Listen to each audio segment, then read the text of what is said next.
Welcome to the topic chemical mediators of inflammation. My dear friends, this particular topic appears very complex. See the chart here. It consists of around 8 families of chemical mediators. So, the signs of inflammation, what you know, the edema, the pain, there will be a swelling, there will be a patient will come with a fever. All these signs and symptoms you can explain once you understand what is the role of these chemical mediators of inflammation. So all these signs and symptoms of inflammation, the cardinal signs, have been, you can explain in a better way once you understand what is the role of these important chemical mediators of inflammation. So there are 8 classes of chemical mediators of inflammation, starting from vasoactive amines, most important among them being the histamine, and the second one is the serotonin. Both are having same action, that is vasodilatation. When I use the word vasodilatation, it's nothing but increased vascular permeability. The vessels will become more permeable. The WBCs will escape from the intravascular compartment to the extravascular compartment. Not only WBCs, even the fluid will leakage. So this fluid leakage will cause the edema. So edema is mainly due to the vasoactive amines, mainly histamine. Second is the kinin system. The pain is the one which brings the patient to the clinic, right? So that pain can be due to the mainly bradykinin, so which belongs to the kinin system.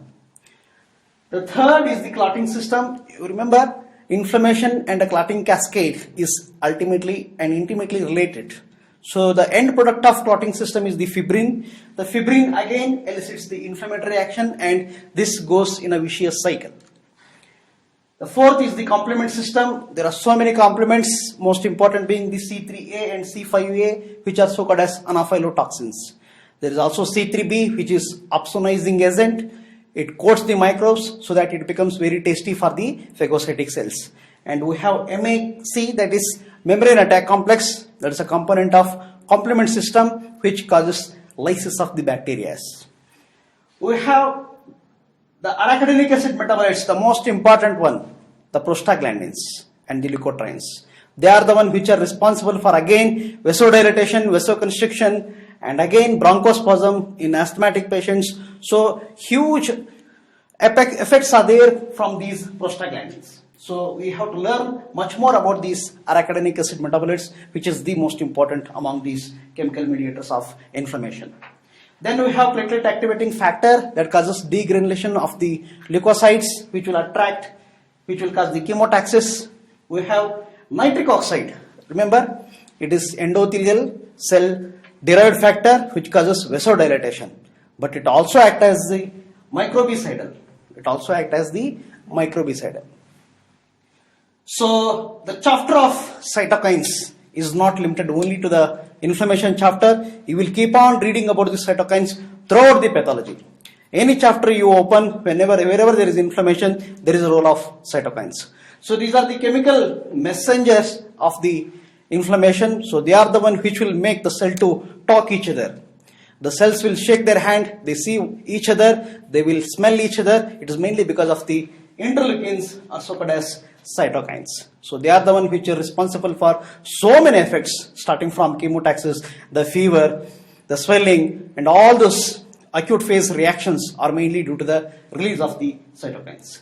So we see one by one in detail about these important aspects about the chemical mediators of inflammation. So these are the 8 classes of chemical mediators of inflammation. So remember that. What are the general properties of these chemical mediators of inflammation? Remember, some of them are preformed chemical mediators. That means they are already formed and synthesized and kept ready by the cells. For example, histamine is already formed by the mast cells and it is kept synthesized within the cells. It just needs one signal. It just needs one trigger. If that signal is given, it bursts out to release huge amount of histamine that causes vasodilatation. So some of them exist in a preformed chemicals. They have a specific receptors to which they will bind and they will act. So they are very specific in that way. They have a specific receptors to which they will bind and they will act. One chemical mediator is capable of activating the other chemical mediator. Understood? So, for example, interleukin 2 is the one which will act on the T lymphocytes and it also acts on the macrophages. Like that, one chemical mediator is capable of releasing other chemical mediators. So, once the macrophages get activated by interferon gamma, it is capable of secreting so many interleukins like interleukin 12, which acts on the T lymphocytes, and it also acts on the adjacent T lymphocytes. So, they will have autocrine action, paracrine action. So, you will learn about these things. They can act on one or the few target cell types. So, some of the chemical mediators act on more than one type of cells. So, the target cell may be one or maybe few target cells. What is the most important aspect about these chemical mediators of inflammation is they are short-lived. That means the T half, their lifespan is very, very short in terms of seconds. For example, nitric oxide, it lasts only for 8 seconds. So, they are not long lasting, they are very short acting chemical mediators. So, coming to the first one, histamine, vasoactive amines, the histamine, you have to know what is the source of histamine, what is the action of the histamine. Remember, it is the one which is derived mainly from the mast cells. What is mast cell? Mast cell is nothing but a activated or modified basophil. Basophil, as you know, it will be there in the blood circulation. The same cell, when it enters into the tissues, we will use the word mast cell. So, histamine, the most important source is the mast cells. Apart from that, platelets also can release the histamine to a certain extent. So, they exist in a preformed granules. So, they are kept ready within the mast cells, and it is the first among the chemical mediator to get released. So, the first chemical mediator that will release this during the inflammatory process is the histamine.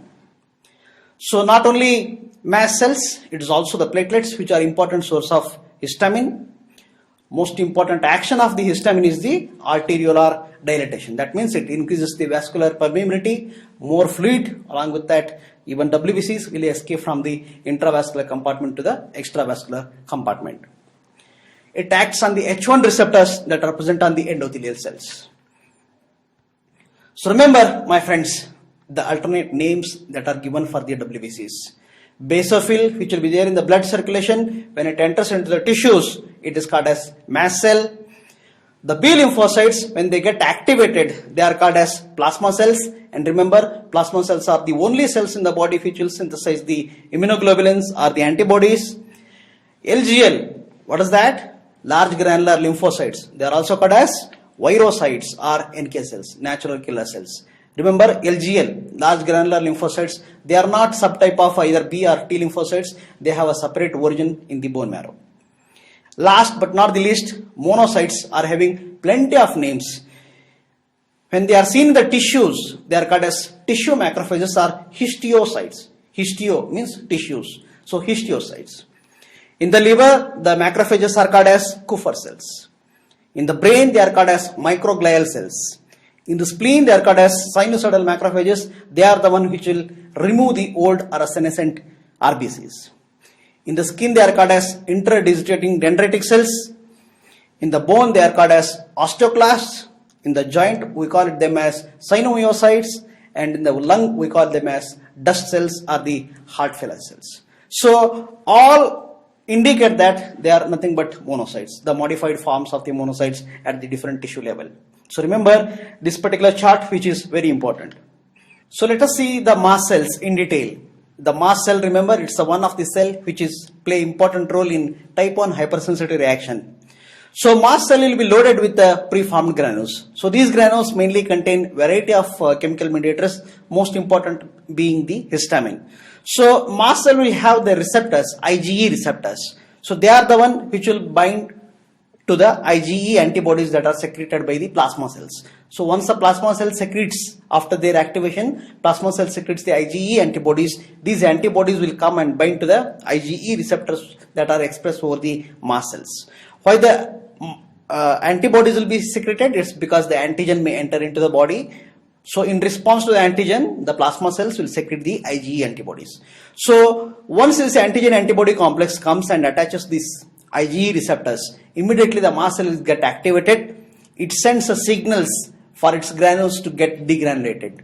So once there is a degranulation, huge amount of histamine will basically get secreted. So not only histamine, proteases, eosinophilic chemotactic factors and even neutrophil chemotactic factors will be released. So just imagine the adverse effect if they are released in excess quantity. So it can even cause the anaphylaxis.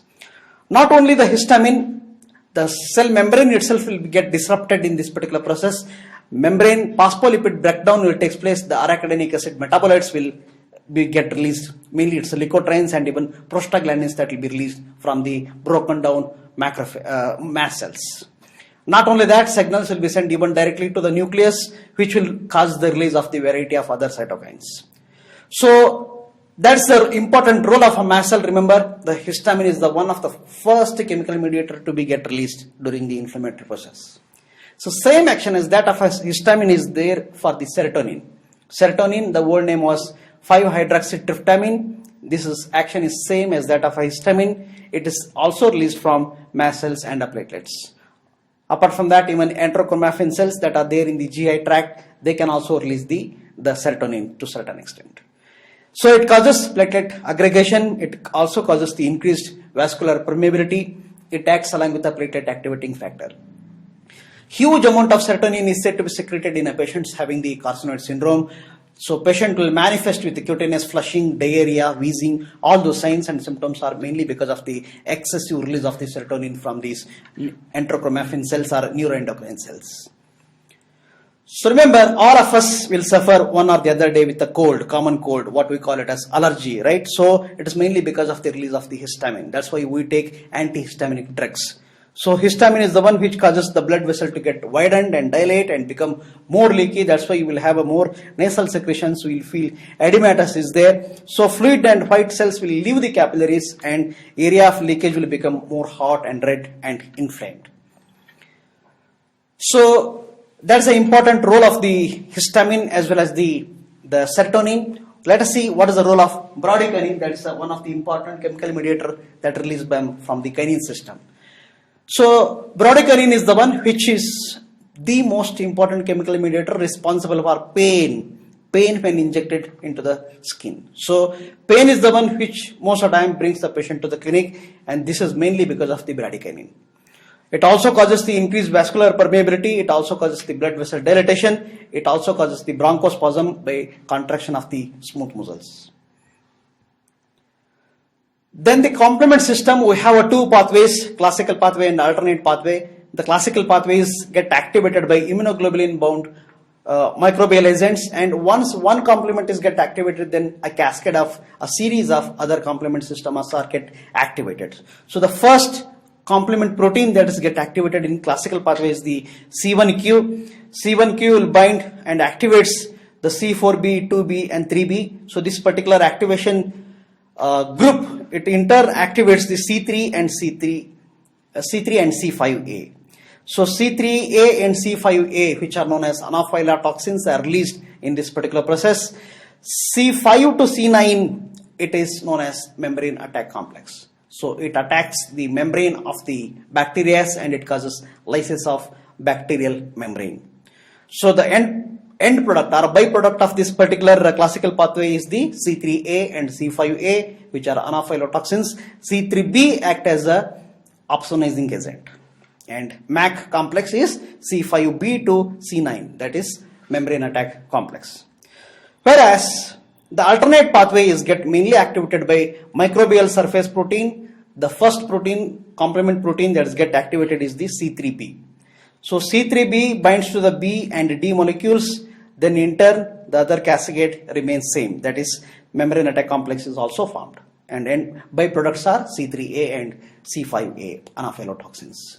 So this is the way how the complement system is get activated. Nearly 20 complement proteins have been described till date, and they have important role in membrane attack complex and formation of the anaphylotoxins.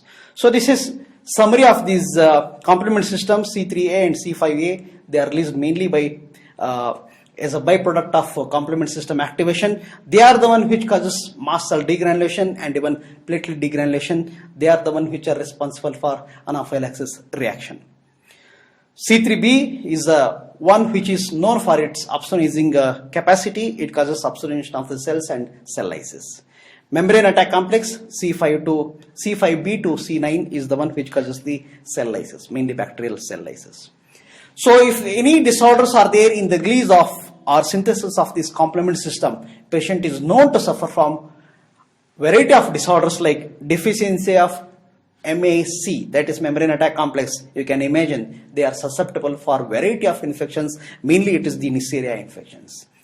Deficiency of C1 inhibitor, you know every complement have their own inhibitors. So C1 inhibitor, if there is a deficiency, then such a patients are very much prone for hereditary angioneuritic edema. So this commonly they will ask in the MCQ that which deficiency causes the hereditary angioneuritic edema. It's the C1 inhibitor deficiency. Deficiency of DAF, that is decay accelerating factor, and CD59, which is also known as membrane inhibitor of reactive lysis, that causes paroxysmal nocturnal hemoglobinuria. Deficiency of complement proteins like C2 and C4 causes again increased autoimmune disorders, mainly the SLE. Deficiency of C3, again it increases the opportunistic infections and variety of other bacterial infections. So these are the few disorders to name with a defect with the complement system. So let us see the most important aspect, that is arachidonic acid metabolite pathway. So whenever the cell is broken down, the broken down products with the action of the phospholipases, there is a production of the arachidonic acid. So this arachidonic acid, once it is formed, it will be acted by enzymes like cyclooxygenase. Cyclooxygenase will break down this arachidonic acid into prostaglandins, prostaglandin G2 and H2. And further breakdown of these prostaglandins result in the production of the prostacyclin as well as the PGI2. So this will cause the vasodilatation. Whereas counteractive mechanisms are there inside our body. So vasoconstriction is caused by thromboxane A2. So the opposite action of that of a prostacyclin I2. So that is thromboxane A2, that's the one which causes the vasoconstriction. Other prostaglandins like prostaglandin D2, E2, F2 alpha, they are the one which again causes the vasodilatation, and they also causes the chemotaxis. Arachidonic acid metabolites can also be acted by 5-lipoxygenase pathway, the other pathway which releases the leukotrienes, mainly leukotrienes B4 is get released by the 5-lipoxygenase pathway, that is the one which causes chemotaxis. And the other enzyme that is get activated in the meantime is the 12-lipoxygenase, which releases the lipoxins A4 and B4. That's the one which causes the vasodilatation and inhibit the chemotaxis. The leukotrienes, other leukotrienes that are released as the end product of 5-lipoxygenase is the leukotrienes C4, D4 and E4. They are the very most important arachidonic acid metabolites which causes the bronchospasm. That's the one which is responsible for various signs and symptoms in asthmatic patients. They also causes vasoconstriction. If you see this particular chart, you will come to know that we have regulatory mechanisms. Some causes chemotaxis, some causes inhibit the chemotaxis. So leukotrienes B4, if it causes chemotaxis, there should be inhibitory mechanisms should be there in our body. So lipoxins A4 and B4, they inhibit the chemotaxis. So in this way, counter-regulatory mechanisms are there to neutralize excess activity of the other proteins. So if you see here, opposite action, vasoconstriction is caused by thromboxane A2, vasodilatation is caused by prostaglandins like I2, D2, E2 and F2 alpha. So this counter-regulatory mechanism, if it is lost, if it is not acting properly, then it results in hazardous effects of these arachidonic acid metabolites. Remember, the first and foremost enzyme that is responsible for production of all these arachidonic acid metabolites is the phospholipases. So, if at all we inhibit these phospholipases by using steroids. So, steroids are the one which will inhibit the synthesis of all the end products of arachidonic acid metabolites. So, that's why steroids are the most potent anti-inflammatory drugs because of this particular properties. So, they inhibit the phospholipases itself. The second one is the cyclooxygenase pathway can be inhibited by our NSAIDs like aspirin. So NSAID is the other one which will inhibit the cyclooxygenase pathway. So that's why they are called as COX inhibitors. So they are the one which will block the release of the prostaglandins and they prevent the adverse effect of the prostaglandins. So in this way, we are using steroids and NSAIDs routinely in the clinical practice. So what happens in bronchial asthma? It's mainly because of the bronchospasm. It's all because of the leukotrienes, excessive amount of leukotrienes that is released, which causes the bronchospasm. The patient will feel difficulty in inspiration. So it's mainly because of the bronchospasm that is caused by leukotrienes. There will be excessive amount of histamine release, which again causes edema, because of the increased vascular permeability. So these are the effects of leukotrienes and histamine in a patient with bronchial asthma. So to summarize the actions of various arachidonic acid metabolites, vasoconstriction is mainly caused by thromboxane A2. Apart from that, leukotriene C4, D4 and A4 causes the vasoconstriction. Vasodilatation mainly by prostaglandin I2, E2 and D2. Increased vascular permeability and bronchospasm is mainly by leukotrienes C4, D4 and E4. Chemotaxis is mainly by leukotriene B4, whereas inhibition of chemotaxis is by lipoxin A4 and B4. So try to remember this particular chart that summarizes the arachidonic acid metabolites. So once you remember, you can answer many MCQs as such.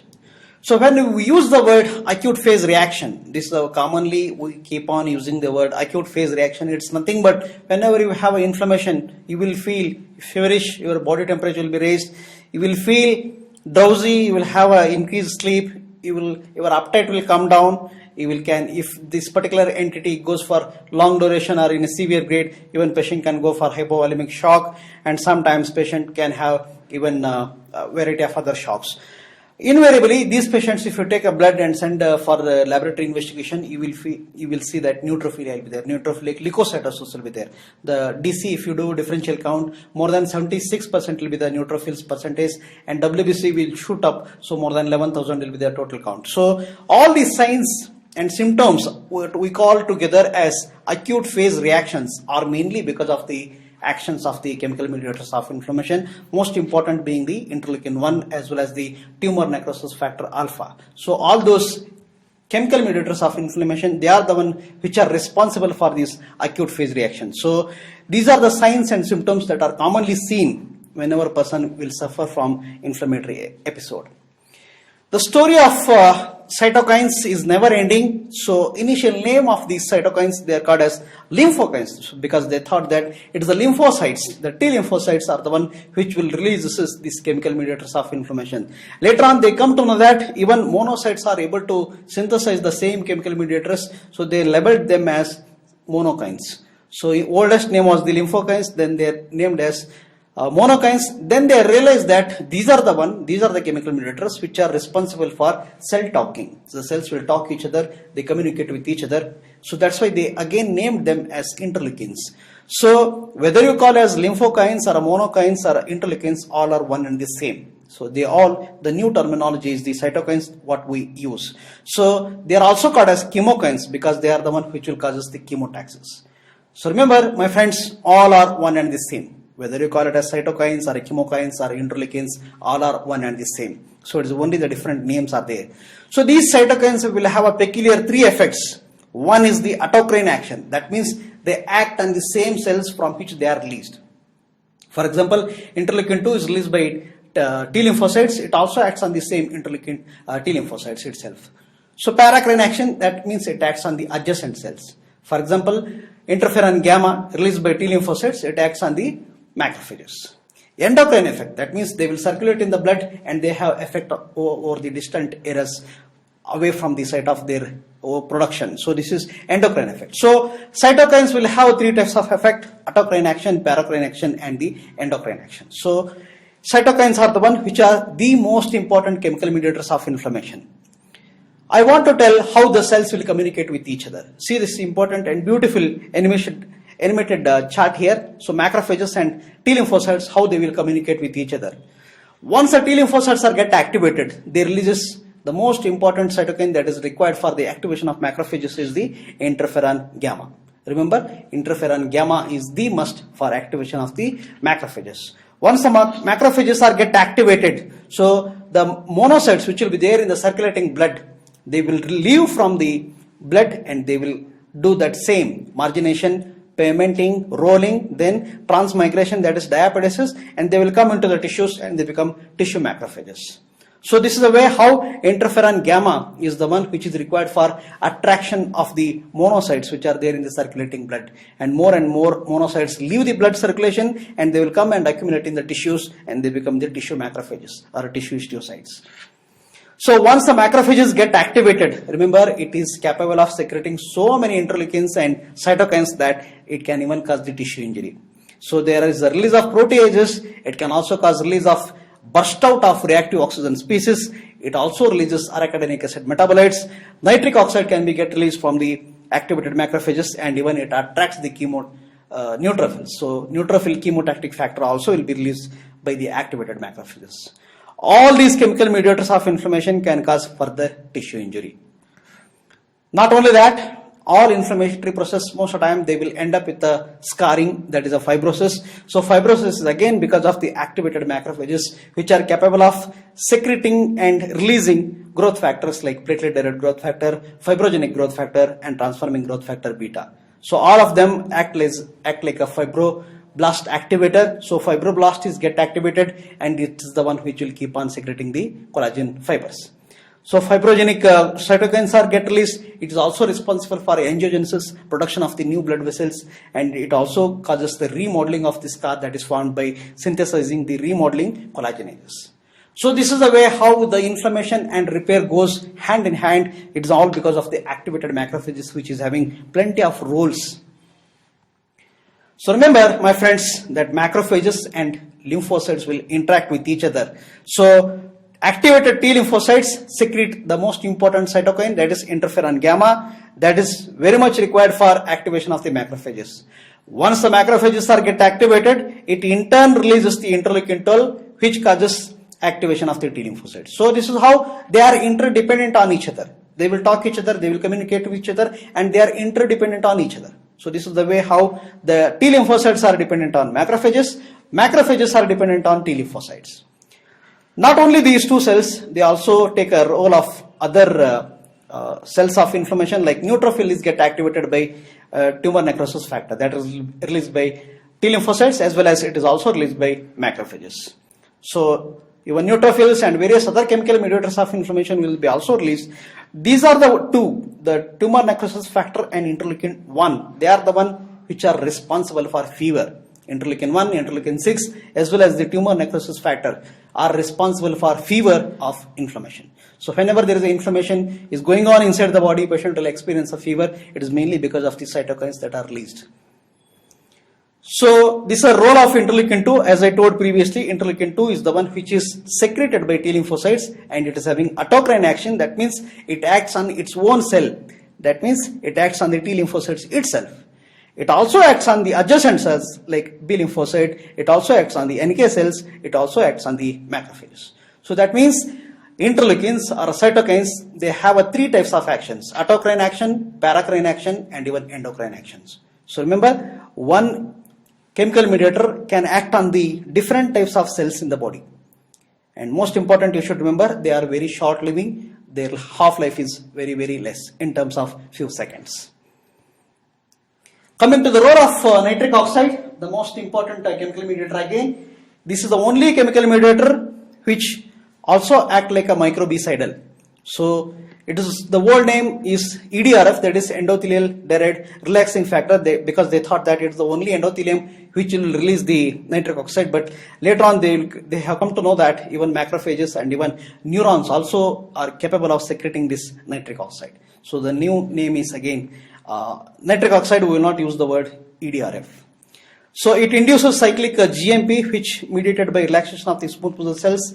Half-life is only in terms of seconds, say around 8 seconds, and nitric oxide is synthesized from its precursor L-arginine by using the enzyme nitric oxide synthase. Remember the action of nitric oxide, it is a potent vasodilator. So most important action you have to remember is it is the most potent vasodilator. So it reduces also the platelet aggregation, it inhibits the mast cell induced inflammation.